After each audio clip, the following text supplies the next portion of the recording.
നല്ല ഒരു മകനാകണം, നല്ലൊരു മകളാകണം, നല്ലൊരു ഭർത്താവാകണം, നല്ലൊരു ഭാര്യയാകണം, നല്ലൊരു സുഹൃത്താവണം, നല്ലൊരു പൗരനാകണം.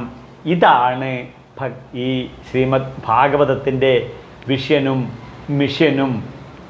അപ്പോൾ ഈ ധർമ്മശാസ്ത്രം ഇത് നമ്മൾ പഠിച്ച് ജീവിതത്തിൽ ഇംപ്ലിമെൻ്റ് ചെയ്യണം.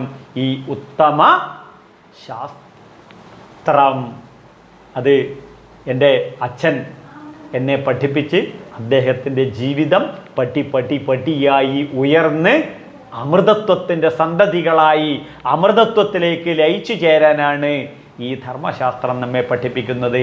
എൻ്റെ മുന്നിൽ എൻ്റെ അച്ഛൻ എനിക്ക് റോൾ മോഡലായി ഇത് കാണിച്ചു തന്ന് ജീവിതത്തിൻ്റെ മുത്തും പവിഴകളും എങ്ങനെ ഭാഗവതത്തിലൂടെ നേടിയെടുക്കാമെന്ന് അദ്ദേഹം എനിക്ക് കാണിച്ചു തന്നു. അതുകൊണ്ടാണ് ഇതിനെ